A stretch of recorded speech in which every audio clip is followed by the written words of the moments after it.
Hey guys, I'm Drago, and today I wanted to try something that I don't usually do. Pixel art is something that I haven't really touched upon much over the years. I have to an extent, but I've really not done that much with it. Of course, I have made Spice Pokemon Infinite Fusion, you can see those videos on my channel, but I haven't done any sort of big artwork pieces using pixel art. And I really had the urge to do so, especially since I've been obsessed with doing Perlebees lately. They are so fun, and it's basically like making real life sprites and pixel art. And so I've been really into pixel art lately because of that. So I thought, yeah, why not do it for video? And what better to use than this one iconic render that everyone knows, that every news site uses when talking about FNAF. And I think we're all sick of it at this point. So you may be thinking, why not just redraw it normally? Why does it have to be pixel art? Well, I have actually drawn it before. The video is just a speed paint with no commentary because I made it before I started doing this style of video. I will link it down below if you want to go see it. But yeah, I have technically already redrawn this render for a bit of fun. So basically what I'm doing is taking my redraw and making that into the pixel art. It's basically pixel art of a redraw of the render. Yeah, without further ado, let's get going. So to start off with, I set up my canvas. I basically took the original render and I stuck it on a canvas and I just adjusted it to the right size. Canvas obviously needs to be really small. I believe I made it about 100 by 80 pixels, something like that. Obviously small enough to be able to work with pixels. My plan was to scale down the image, get the canvas to the right size, and basically just redraw over what was already there. Yeah, I know it's technically tracing, but it is my own art at the end of the day, so I'm tracing my own art, it's fine. I was basically just looking at how the edges and shapes of the animatronics have adapted to a lower pixel resolution and just cleaning that up with an outline. I put every animatronic on their own layer and folder just to keep everything nice and separate and make it easier for when the shading and colouring comes around, especially since a lot of this is overlapping, and when you've not got as much resolution and detail it can be hard to see what's what. So keeping everything on separate layers just helped me sort of know what's there, what isn't, what is part of one animatronic and what is part of the other animatronic, and it just made it a whole lot easier. Tell you what, I struggled the most with Chica and Toy Chica. I don't know why, they were really difficult to do. It's probably because they're further back in the perspective, therefore they're smaller, which means even less room to work with pixels, which means even less detail, which makes it even harder to get right. Pixel art is really difficult. Like, I don't know how people do it really, really well because I struggle with it.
Once I had them all lined, I decided rather than a black outline, I would actually make the outlines coloured and fit with the shading that's going to be there. That way it helps me add even more detail in the limited resolution that I've got. And then I went into colouring how I normally do, which is just get the base colour, erase around the outline, and then from there I'm able to use clipping mask to make sure nothing goes outside of the lines and the shape. Works just as well in pixel art as it does in normal art. Though technically isn't any digital art pixel art because it's all using pixels, it's just the resolution that changes. I've now confused myself.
With the base colouring done, I changed my canvas layout. So now I had obviously my main canvas, and off to the left I had two other canvases on show. One is the original art piece that I could reference from, and the other is a separate canvas where I could start adding on my colours and make a bit of a palette. This is because I wanted to try to keep the original shading, which was obviously coloured. So on the FNAF 1 side it was a bit more gloomy in general with harsher highlights which are blue. On the FNAF 2 side it was a bit shinier with sort of red hue to it. And I wanted to make that coloured lighting visible in how I was colouring these characters, because obviously I wasn't going to be using overlay layers, I wasn't going to be shading how I normally do. This was all going to be done by individually placing pixels. So getting those pixels on colours that maybe I wouldn't even expect them to be, rather than just going on my colour wheel and just changing the shade slightly, hue was also important to get into it. And then I just sort of went for it, just started, you know, thinking where the shadows would be and building them up with sort of different colours, going from light to dark and obviously normal to light to try and get a bit of a gradient in there in places. I wanted to add as much detail as possible, and I did my best to follow the idea of the shading in the original piece. And then I started to add some dithering. Dithering is basically where you do alternate pixels rather than just one straight line of pixels or one group of pixels, and it just helps give actually a bit of a texture, and I think that's quite important for the FNAF 1 game because they're made more of fabric than they are just a hard material. So dithering actually really helped add that sort of texture into them, which I really liked, so I kept that and I kept it consistent throughout the three of them. Other than that, in general, it was just following the shading that I'd already had laid out in the original piece and just slowly building up those gradients with the different shades that I'd made for my palette. And it was also a lot of adjusting just to make sure things were working well. Every pixel matters here, where there is so little resolution.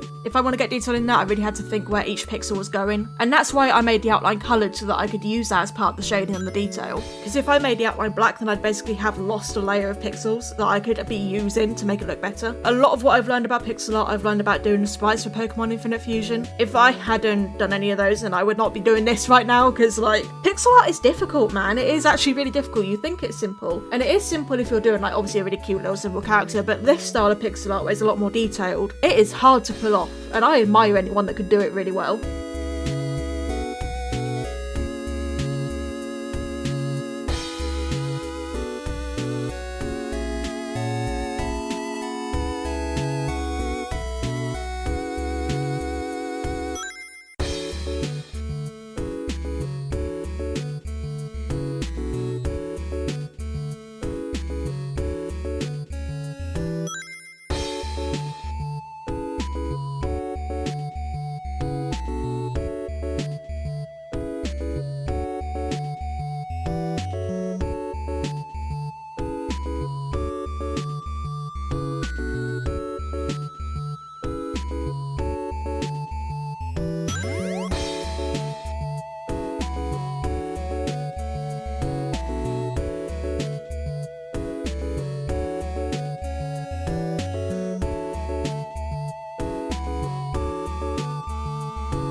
Some things did have to be a bit more abstract, and one of those things was Chica's writing on her bib. Obviously, I don't have enough pixels here, or enough detail or resolution to be able to make full-on writing. So what I did was I basically just really loosely wrote it. So just on my tablet, I basically just wrote "Let's Eat," and I just let sort of the pixels go down how they would naturally go down. And then from there, I just slightly adjust it to get it a bit more tidy. Obviously, it's not going to be very legible, but as long as the sort of idea is there as well, it is, as long as it's recognisable as the writing on Chica's bib, because obviously we all know that Chica has "Let's Eat" written on her bib, or in Toy Chica's case, "Let's Party." As long as that's recognisable, it's fine. It doesn't have to be fully detailed and fully legible. If the idea comes across, then it's all good. Now onto the toys, I decided not to do any dithering on them because the toys are a smoother plastic as compared to the originals, which are the fabric, which is obviously more textured than plastic. So I made their gradients way smoother. I didn't use the alternating pixels, and it just helped put across the idea of two different textures between these two sides of the animatronics, which is also important for how the shading goes. Obviously, highlights are going to be more dull on a fabric texture because fabric is not very reflective, at least not the kind of fabric that the FNAF 1 gown is made out of. Meanwhile, the toys are made out of smooth, shiny plastic, showing the whole new side, new and shiny, compared to the older, almost withering away original animatronics. So it's also really important to get that texture in for the sake of the context of the piece. So yeah, while I dithered on the original animatronics, I didn't do any dithering on the toy animatronics. At least mostly didn't do any dithering. Some areas had a bit, just to sort of get that idea of a gradient in there a bit better, but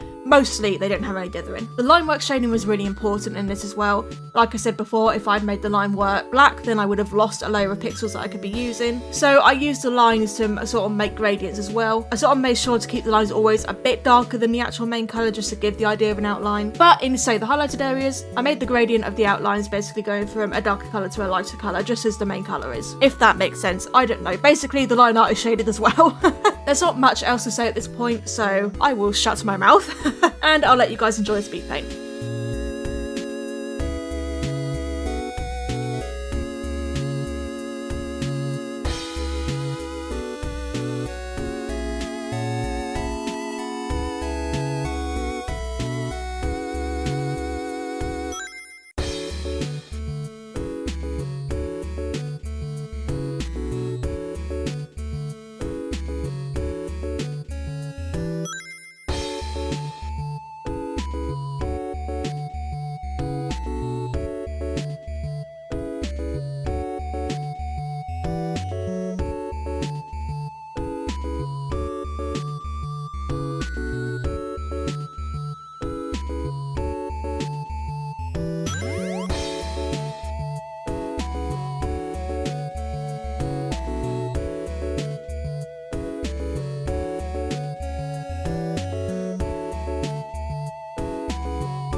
The final thing I did for a finishing touch is to make the sort of gradient between the split that is Freddy and Toy Freddy. Obviously, I can't blur it, that's not going to work.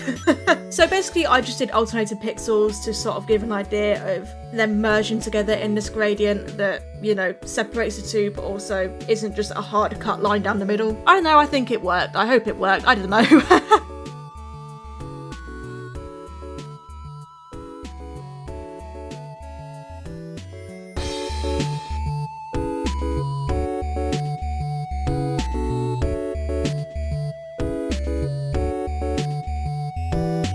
And there we have it, one of my first ever bits of really detailed pixel art actually. Again, it is pixel art based on the redraw that I made of the original render. As of recording this voiceover, I don't actually know who made the original render. I'll do some research, see if I can find out. If I do, you'll see in post-editing who made it. But yeah, full credit to them for the original render. Anyways guys, thanks so much for watching. So it's a bit of a shorter video, I'm kind of busy this week and the following weeks honestly. I'll see what I can do with videos. But yeah, if you enjoyed, maybe leave a like and subscribe, I would really appreciate it. And I will see you all in the next video. Bye!